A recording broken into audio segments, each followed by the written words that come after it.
happy to be able to provide this presentation today to kick off the 7-state series. I would like to talk about Maryland just a little bit. I'm very proud of our state.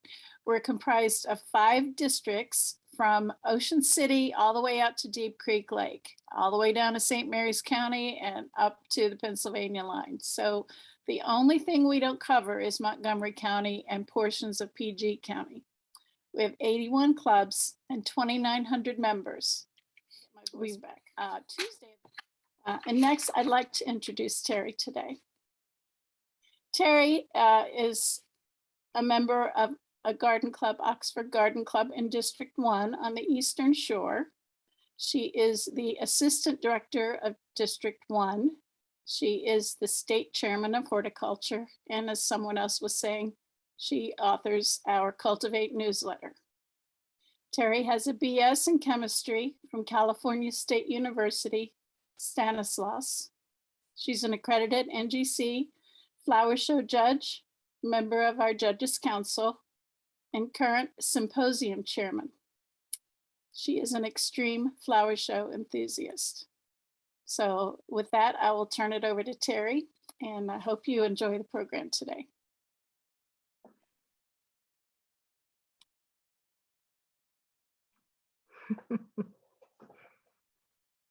Hello, everybody. Bear with me for a moment here.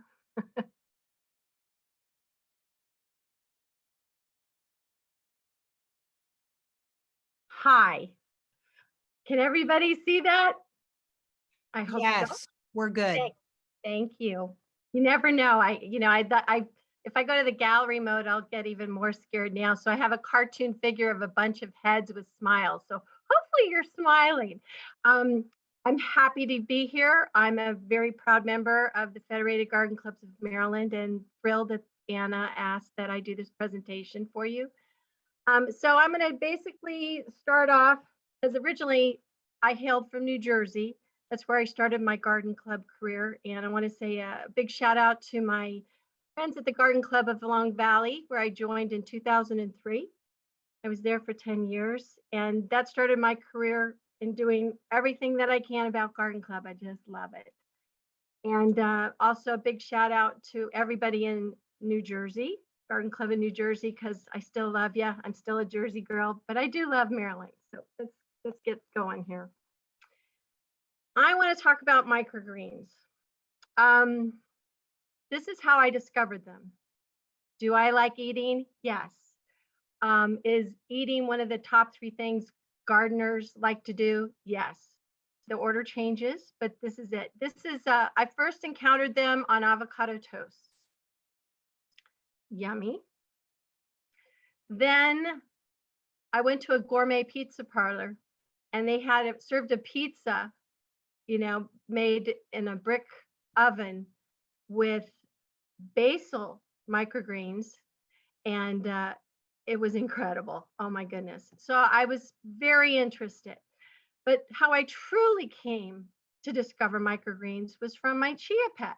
I don't know if all of you know about chia pets, but they're fun. And I've always loved them. They basically, it's a figurine, clay figurine that is planted with chia pet. They only sell them in the holidays during winter, and they've sold 15 million of these suckers. And I was always interested in the chia plant, and I thought, how does the seed stick to that? And it's very interesting. So in my research, I found that chia is basically the Salvia hispanica plant. And here's one here on the left here. As you can see, it's about 4 feet high with beautiful blue flowers. And they form lots of seeds. It hails from South America, and the ancient Mayans, their word for chia means strength. That if you ate the chia seed, you would be able to basically run on foot to, beat off another horde or take over a town, and they could go 20 miles and have plenty of strength to do that. And that's impressive. So that made me wonder, gee, I'm just petting the chia pet. Maybe I should be eating it. I also found out that the seeds of the chia are mucilaginous. which is kind of a big word to meaning that once it gets wet, it gets very sticky. And that's how it adheres to the terracotta planter for our chia pets. And then I also learned it was an incredible superfood, not just the seed, but the plant itself. So if you look on a bag of chia seed, which you can find pretty much everywhere, you'll see that like 3.5 ounces, that's like less than half a cup. It has a huge amount of minerals and vitamins. It has 5,350 grams of micrograms of omega-3. It has 37% of your fiber, 5 grams of protein, on and on. Rich in B vitamins, folate, and it's tons and tons of minerals, calcium, iron, and so on. And not too big on calories. So I thought, wow, that's interesting. And so the next step, I've discovered microgreens. A chia pet is a microgreen. I should have been eating it all along. But so we all should have eaten our chia pet and not let it die and get tossed in the basement. If you look at the stages of plant development, there are sprouts, which are typically seeds that are germinated in humid, wet environments. And they usually germinate just maybe to the first cotyledon stage. And sprouts notoriously can have a lot of issues with fungal diseases, bacterial problems, and require special United States Department of Agricultural guidelines to make sure that we don't get sick when they sell them in stores. Microgreens don't. They're harvested at this above the soil level when they're about 7 to 10 days old. And usually where they have cotyledons on up to the first true sets of leaves. Now, baby greens are just further along in the stage of plant development, usually 2 to 3 weeks old, and adult mature greens would be 1 to 2 months. So microgreens is a crop that can be grown in 7 to 10 days. That got my attention. Then something really got my attention. In 2012, in the University of Maryland, in conjunction with the United States Department of Agriculture, they made an incredible discovery that microgreen crops have 400 to 400 times the nutrition of minerals and vitamins compared to their fully grown, mature counterparts. Now let that sink in. 4 to 400 times. That's 400% to 40,000% more nutrition and minerals and vitamins than a fully mature plant. That grabbed me hard. That microgreens are not only tasty and trendy and delicious and crunchy, they're good for you. They are to always be eaten fresh. Scientists have proven that if you try to heat it, it loses 50% of all the minerals and vitamins for every 5 minutes you heat it up. So eat them always fresh. Never ever put it, you can put it atop cooked food, but never heat it. It is extremely low in calories. So low, you won't even believe how low. And it's considered safe by the USDA. So they have a lot going on above sprouts. Another study at the Idaho State University, they looked at broccoli microgreens. These things are so trendy, they were wondering about their nutritional content. And they found that 173% more nutrition is in a microgreen of broccoli compared to a fully grown broccoli floret. Significant. They also made a note that microgreens use a lot less water than traditional field growing, like 236 times less water. And it's a crop that's harvested in 7 to 10 days versus 150 days. Gotta love gardening with a crop that you can harvest in 7 days. And also microgreen crops do not require fertilization or pesticides. All the nutrition to grow them up to microgreen stage is already in the seeds. If you look around the world, vitamins and minerals are lacking in our diets. 2/3 of all the world suffer from mineral malnutrition in every economic status. Rich, poor, doesn't matter. And that minerals and vitamins are incredibly important for keeping us healthy and disease-free. Our bodies need these minerals to create the chemicals to fight all of these terrible things that could get to us, diseases, cancers, etc. And microgreens is definitely something that can help with these conditions. So given all of this, I'll add one last thing, that your heart needs to work with a lot of minerals and vitamins themselves. Scientific studies said that if you eat cruciferous vegetables daily, anything from the broccoli family, the brassica family, that you can reduce your chance of getting a stroke and heart attack by 46%. Just by eating a little broccoli, like a 1/4 cup of broccoli, 1/2 cup of red cabbage, or a small little handful of brassica microgreens. Think of that. So all of this got my attention, but not before I realized the vegetarians were already on it. Here is a raw food pyramid. And if you can see towards the top, right up here, that's where they listed microgreens as something you need to eat sparingly. Can you eat bales of it? Yes. Do I recommend you eat bales of it? No, but you could. It wouldn't hurt you. But it is definitely an important thing on the raw food pyramid diet. So this is pretty interesting. It's not just a trendy garnish, but there are some cons about microgreens. It is a perishable product. Typically, after it is harvested, and it has a lifespan of 5 to 7 days. So there's a rich woman who has it online right now who said she gets it delivered every Wednesday. I'm just too cheap for that. Maybe later, but for now, I'd rather grow my own, and I know where it came from, and I know that it's fresh. It's also costly. If you break down the cost, it's $25 to $50 per pound, maybe even more now with inflation. It's hard to find in grocery stores. You can find some growers who might give it to you, or sell it to you, or deliver it to you on Wednesdays. But it's hard to find, especially if you want a certain special microgreen type, unless you don't, maybe you know a restaurant where the cook has an access to it, but it's really hard. The big pros of microgreens are they're incredibly nutritious, as I tried. They're superfoods. But these are something that you can grow on your windowsill in your houses. So I want to talk to you about how to grow these little microgreen gems, these little nutritious powerhouses. You need a tiny green thumb, not a big one, just a tiny one.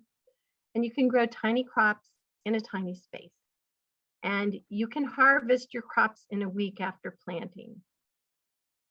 What's not to love? Something I might add that is really wonderful to do with children. They love this because their timelines are short. So they love this kind of thing. So there's 3 basic things you need to grow microgreens. There are growing trays, growing medium, and the actual seeds. Let's go into depth here. The growing trays. I've done a lot of experimenting, being a chemist. Used to work in monoclonal antibodies and program robotics. And now I grow microgreens.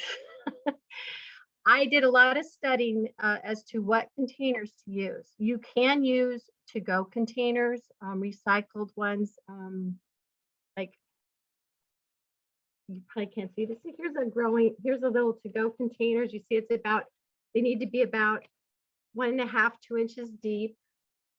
And if it comes with a lid, you can use the lid as a drip tray, put a little holes in this and use that.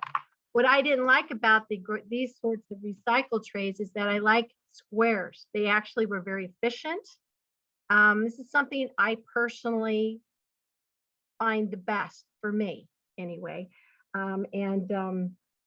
These are all my personal Well, I guess I was supposed to read that I am not a professional microgreen grower, on my honor. And these are all my personal references and do not represent the Central Atlantic region of state garden clubs. But this is what I think works, and it's really efficient and it's really cheap. This is a 10 by 10 tray. There's underneath is a drip tray that doesn't have holes in it. And inside are 5 by 5 inch growing cells. As you can see, they have slits in them. And I can grow in a 10-10 tray, which means it's 10 inches by 10 inches. I can grow 4 different crops. In a 10-20 tray size, if I wanted that, I could grow 8 crops at the same time. And it seemed to be a very efficient, fun, and kind of a nice display once they're growing. I often put this on the center of the table for meals, and I give everybody their own set of scissors, and everybody can garnish their own things. It's a lot of fun. So let's look at these trays. I found that the best place for me for these growing trays was to go to trueleafmarket.com. They offer a lot of other microgreen seeds, although I prefer their growing trays. They're very inexpensive. They're reusable. You could order 2 10-10 growing trays for just a few dollars, and then order 8 of these 5 by 5 inch little growing cell trays. And you'd have enough to grow 8 crops at once all the time, or set of 1 and you're cleaning the other, and it's so forth. And you could be rotating your crops. Like I said before, you could use any clean container, but I found circular containers tended to take up more space and was a little more inefficient. And true microgreen growers, the professional growers, would never use a round tray. They would use squares to maximize their product. One interesting note I learned is that all microgreen growers say that black growing containers are the best. And that's probably because the darkness of that helps with germinating seeds, and it also maybe with warmth, the sunlight hitting it, it makes it a little warmer. So I found that very interesting. Our next step about growing microgreens is the growing medium. Now, you have some choices here.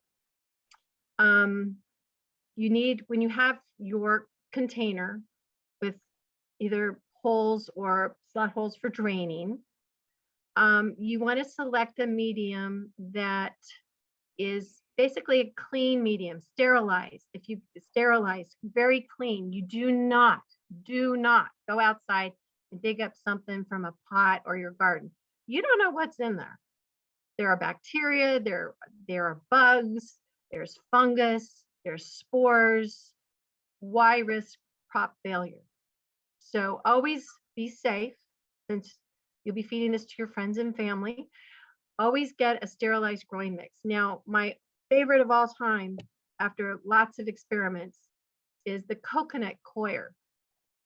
Coconut coir, you may been exposed to it. It usually sometimes it's a compressed brick product or a pellet of coconut coir that has been finely ground and then packed densely into either a brick or little pellets. It's very easy to haul when it's dry like that. You don't need to hire somebody to carry it to the house or bring it to your car. You can order it online and have it delivered. All you have to do is basically take the brick. If you had a brick, for example, you put it in a 5-gallon bucket, add the required amount of water, which I think is for a brick size 2.5 quarts of water, maybe more. And it just expands 15 times when you do that. It just grows. Kids love to watch this. I don't know why, but they do. I do too. And it grows, it expands, and then you can keep it and just use it as you rotate your crops. The little pucks are really interesting because you just kind of count out. I have found that in a 5 by 5 inch tray, growing tray, a growing cell, that you would need about 10 of these 20 millimeter size pucks. They come in different sizes. And I would hydrate those, let them expand, and put it in a container. Moisten it a little more if you need to. You want it moist, not drenched with water. And then a little more to cover on the top after your seeding. Now, coconut coir is very clean. And it has a tendency, as the microgreens germinate and come up, it keeps the coconut coir stays in place. It very little of it sticks to the germinated seedlings. And so it makes it a really clean crop. Very little washing is necessary. And it doesn't smell. And that's my favorite. And it also tends to hold water better. So I need to water it less. So it needs less care. My second favorite growing medium might be any kind of your seed starting mixes. These are always sterilized mixes of vermiculite or perlite, where you want good clean stuff when you're germinating seedlings, because we know that so many of our seedlings don't make it if they get fungus and all kinds of conditions that just kill them off. So you want to have a good medium. That one's not bad. I think but you tend to have to water it maybe sometimes a little more than the coconut coir. If you can use soil like Miracle Grow, Espoma, or Promix. It's more like the soil in your garden. I find, however, that the soil tends to get on the plants. It's a little sticky. It tends to stick to those germinated seedlings, and you have to take a little more effort to wash it off, but it does a good job. It does do a good job. And the last thing that I personally don't like, but professional growers love, are hydroponic growing medium. And what it is these micro mats made of a variety of natural materials, wool, cotton. There's a lot of different formulations, and they're made so that you can seed the mat with the seeds, and then they'll be you water them and keep them moist, like in a hydroponic situation, and the seeds will root into this medium. And this tends to be a good, if you're a professional grower, that's what you want, because you don't have to harvest the seeds. It's still growing when you package it up for sale, and it has a little bit longer shelf life than the ones that are pre-cut and sent to your stores, which only have a 5 to 7 day shelf life. So you can do that, if you want. It's a lot more expensive. It's probably the most expensive process. So those are your 4 different types of soil. And again, never use your outdoor soil, because you don't know what's in it. You don't want to eat the soil. The last thing about growing microgreens is the seed.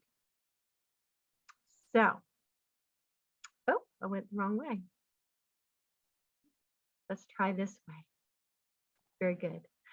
I believe you should only get your seeds from vendors who are certified non-GMO with organic seed.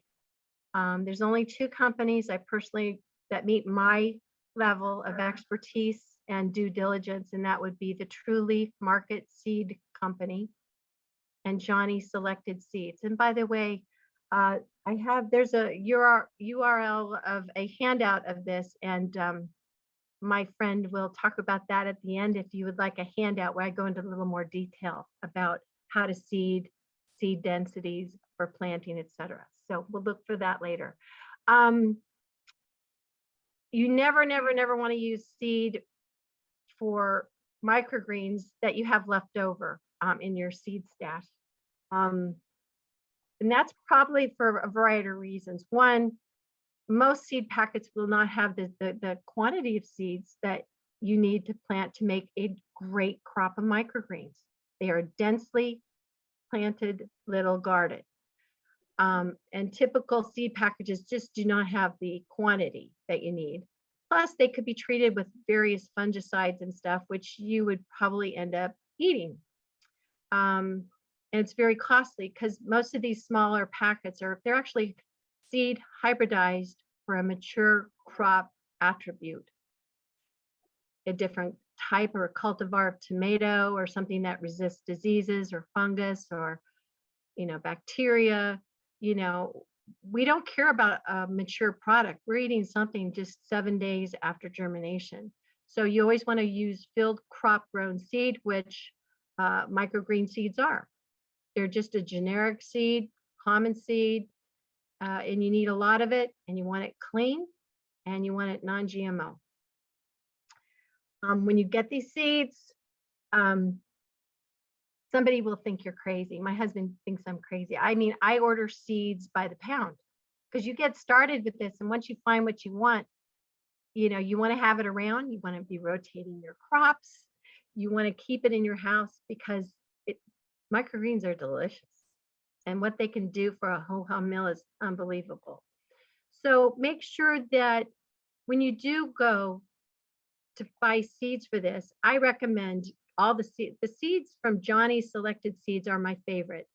They are where professional microgreen growers go for their seed. You can get it in 1 ounce quantities and on up to 1/4 pound and pound size. And when you order bulk, you get a lot more seed for a lot less money. Always, if you're starting out, and I recommend everybody start just by a minimum of 1 ounce of product. That'll be enough that you could try a couple batches to see if you like it. When I go into all the microgreens you could try later, you'll want to start buying an ounce size first. And if you really love something, then you're going to buy more of it later. And these seeds, all you have to do is store them in a cool, dark place in your house to keep them ready to roll for your next planting. Okay. A lot of people don't know this, but there are 3 different types of microgreen crops. They base them all on how fast they germinate. The fastest of all is the Brassica family. This is your family of cruciferous vegetables, broccoli, radishes, bok choy, arugula, and so forth. These crops grow very fast. And those of you who are real gardeners know if I said, how many days does it take to grow a radish? You should all know. I heard somebody scream 21 days. So brassica seeds germinate very quickly, sometimes in just 1 day.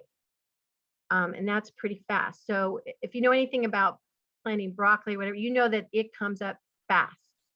If you look just here to the left, it's kind of hard to see, but you can always tell a brassica, the cotyledons look like fat butterflies. So that's a very good indicator that that's what that is. Now, the next stage are your slower growing microgreens. They take about 16 to 25 days before you harvest them.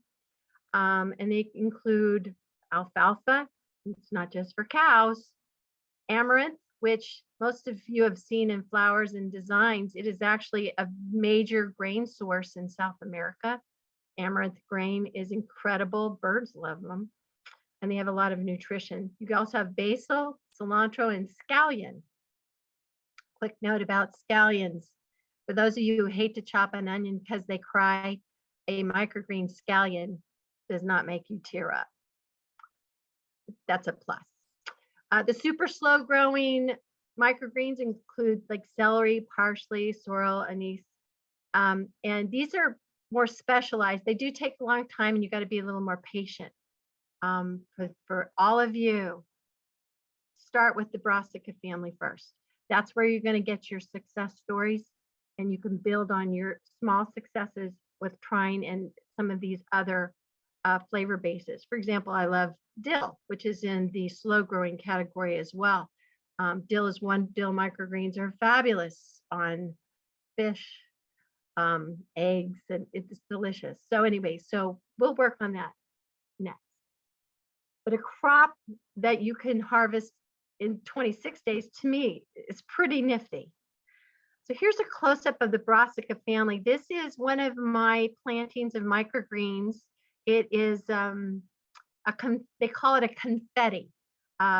Johnny's Selected Seeds often sell mixes of seeds that have similar germination times and interesting flavor profiles.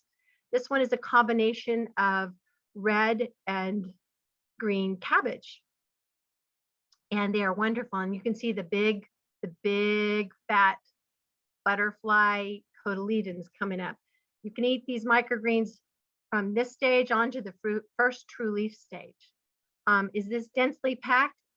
Yeah, it's really hard for gardeners to adapt to planting seed for microgreens. It's a lot different. They germinate quickly, so we're going to have a good crop. And there's a lot of fun mixes, so definitely look into that. Here's some other flavor profiles. Arugula microgreens. Actually, all microgreens, you should know this, they have flavor profiles that are similar to their mature plants. But they're not as spicy and they're not as hot. They're more of a mild flavor profile of an actual mature vegetable, which makes them more pleasing. Plus, they have a delicate crunch and sometimes a wonderful sweetness. Arugula microgreens are spicy and nutty. Broccoli, cabbage, collards, and even a lot of kale microgreens. They're very mild tasting, but they give you a tang, a little zip. And I really enjoy the mustards. They're probably one of the spiciest microgreens, and what they can do, just adding a little bit of that to a sandwich, anything, salads, soups, it adds a little zing. I really like that. And pak choi and radishes and tatsoi, they're wonderful brassica things that you can try. Most people really are surprised that they may not like radishes, but they enjoy radish microgreens. So don't discard that. So let's get planting, ladies and gentlemen. You start off with your soil medium, and here, like I said, I prefer the coconut coir. I think it holds water well, it doesn't smell, and it does a great job with the microgreen germination. So I have rehydrated that. It has expanded with water, and I could top it off. It seems a little dry in places. Use a spray bottle. This is your irrigation method for microgreen growing. A spray bottle, a clean spray bottle. That's all you need. Here are some seeds from Johnny Select Seeds, and you should know that a 1 ounce quantity of Johnny seeds will cost you, depending on the crop, it cost you between $5 and $7, which will give you 8 crops and a 5.5 sales. And it's a lot, because if you look here, you can see this might be what some people call densely seeded. Some people go crazy. I have friends that just go nuts. They're like, I can't do that. They've got to space it in 3-inch intervals or so forth. And if you've ever, I was basically an instructor for Mel Bartholomew's Square Foot Gardens, and when he was still alive, and he was so big on spacing. Why pour all the things out and then thin them out and then plant them where they're going to grow? Well, this would kill him for me to be dumping seed like that, but it's incredible. But it's important to get a good dense crop. And again, it's field grown seed. It's not very expensive. And if you want to know about the technique, and it's really hard, ladies, this is about a tablespoon of seed. For all brassica, a tablespoon of seed, a level tablespoon will do the job.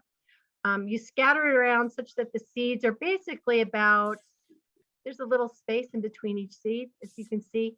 A 2-year-old can do this very easily. My friend's 2-year-old, if you give her a cupcake, iced cupcake, and say you can put sprinkles on it, she will put this much sprinkles on her cupcake. So this is a new thing. You can get through this. When you're done seeding, you add a little more coir for the top, just to slightly cover the seed, about a 1/4 inch on top of it. Tap it down lightly with your fingers, and then spray generously with a spray bottle.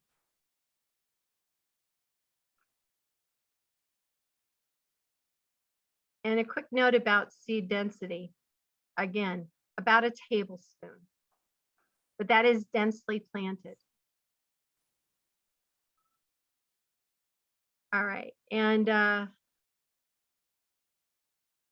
love coconut coir because it's my favorite. Now here's the next phase is the dark period germination phase.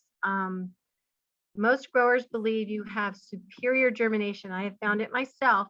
If once they're planted, you've watered them, they're in the 10-10 drip tray with, to basically hold these little 5 by 5 inch growing cells, cover them with foil.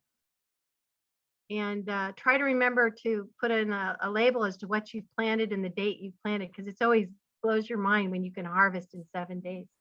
And I always leave one undone because I like to rotate crops. So I'll let these get started for a week, then I'll plant this one, and then I just keep it going. You want to always you can peek daily to make sure your seedling, the medium is not dry. If it gets dry, by all means, give it a little mist up from above with your spray bottle. And when you start seeing the seedlings emerge, usually in 3 to 5 days, remove the foil, toss it in the garbage. You don't want to reuse it. And place it near a window or even a brightly lit area. I had one that grew in a room that only had an overhead light, and I had terrific luck. So here I've labeled, this is a Calfetti mix for this one. I can't read with this one. I planted dill here. That one needed a little more time because it was a slower growing microgreen. So you can see here after 3 days, 3 to 5 days, and they're looking like this is when you take the foil off. And this is the stage where your husband goes, "What the heck are you doing? What is that?" And you have to explain to him that they haven't had exposure to sunlight and photosynthesis has not happened yet, and they're going to look puny.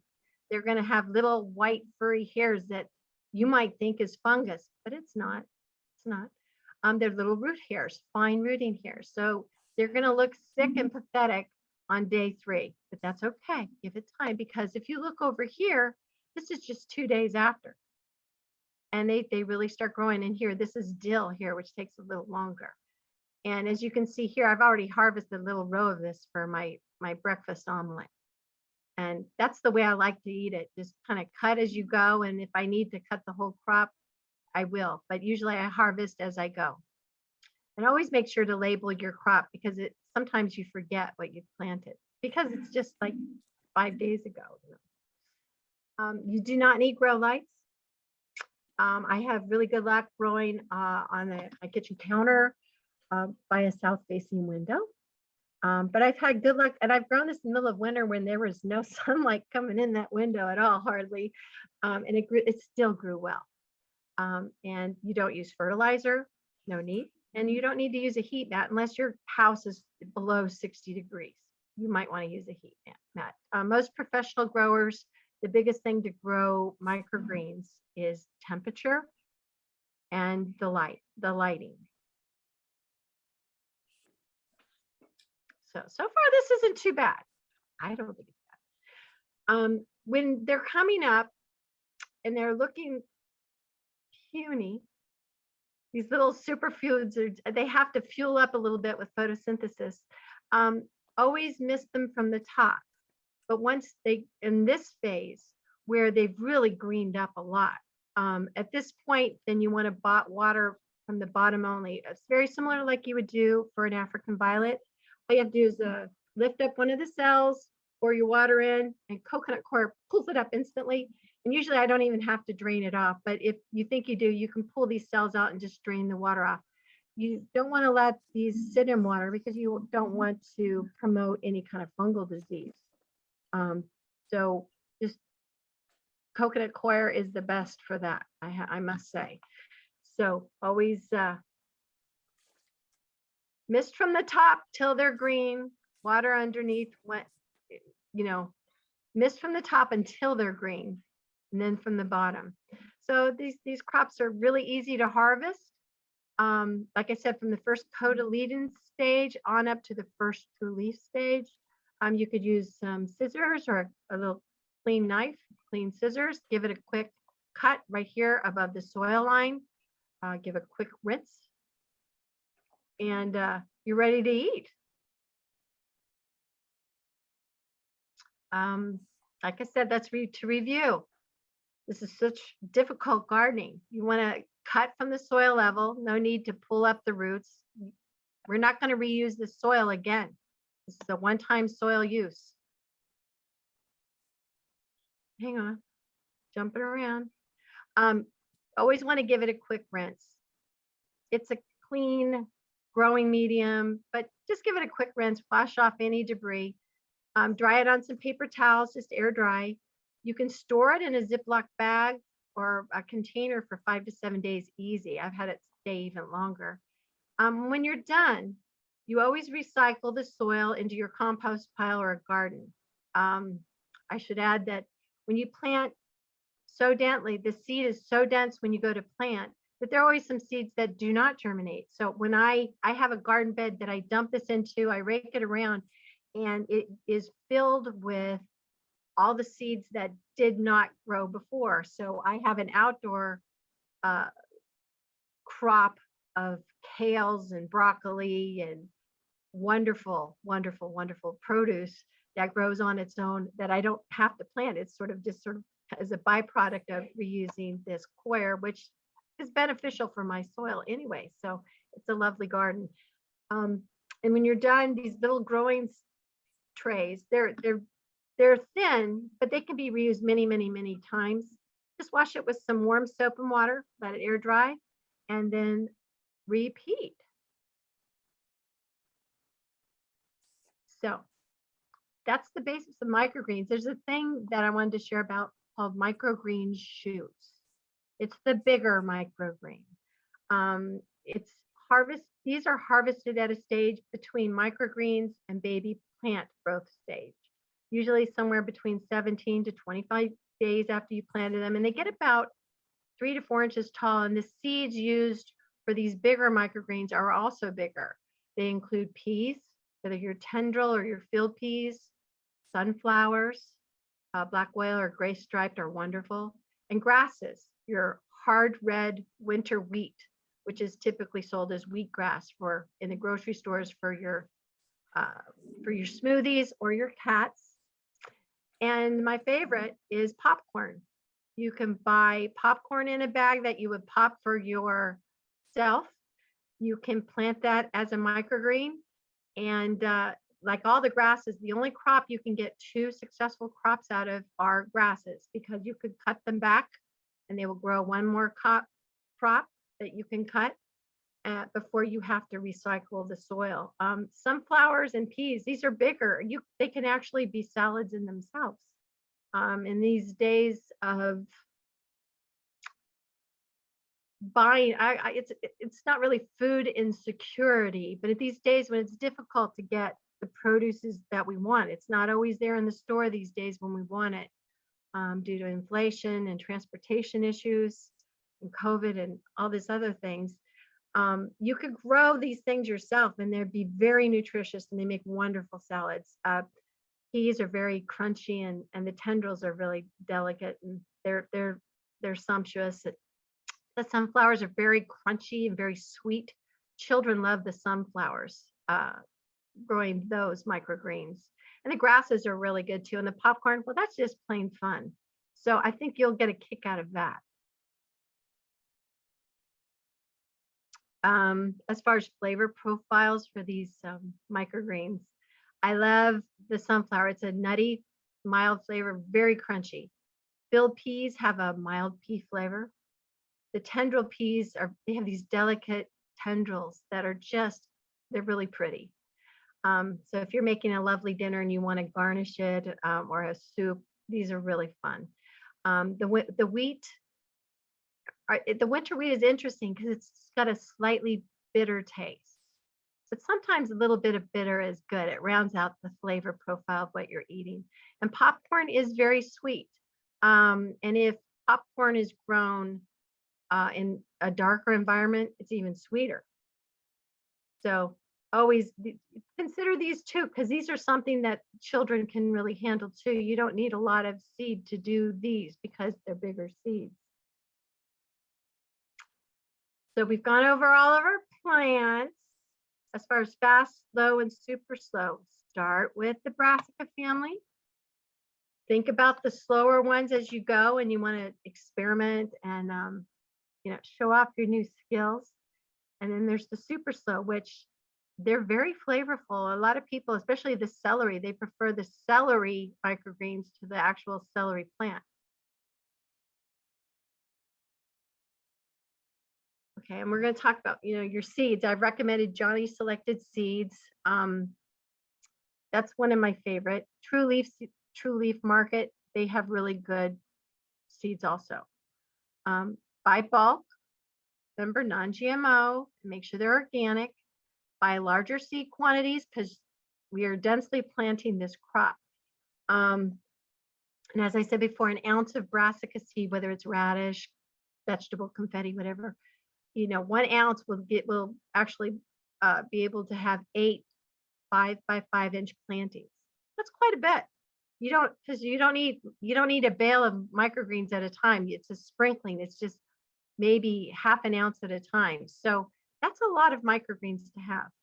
The other thing about Johnny Selected Seeds catalog, it's an extremely good catalog. It's the #1 seed company for people who grow microgreens professionally. And in it, they will actually picture all the microgreens in row as to their color, what they look like with their cotyledon stage and first true leaves. And it's educational if you're just in the garden growing. You could actually learn to tell what's what before you get it.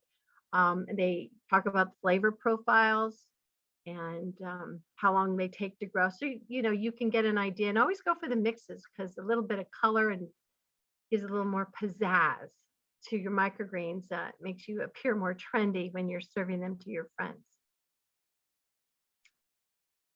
Seed density is the hardest thing a lot of people have difficulties with when they're trying to plant microgreens. They're not used to just throwing it in like a 2-year-old, toss them in. But in general, like, you want to plant a seed such that there's a space equal to the seed. For every seed you have, there's a little space around it. That doesn't make, when you're dealing with smaller seeds, it's like, I figure a tablespoon of brassica seed we'll plant a 5-by-5-inch cell. Now, chia is a microgreen. It's a super green. It has a flavor profile that I find interesting. I've decided I don't like it, but you can certainly try it. It's a little bitter. But for chia, which is really small seed, it's 1.5 to 2 teaspoons, a little bit less. And the thing about chia seed, and it grows very fast, as you know, with our chia pets. But the chia seed, like I say, you can give it a shot. I'm not sure you're going to like it. Maybe in some cases it was a good pick for the chia pet because I don't think it tastes very good, but it is a super green and you could probably mix it in with other things and not notice the taste. But then that's me. For you, it might be wonderful.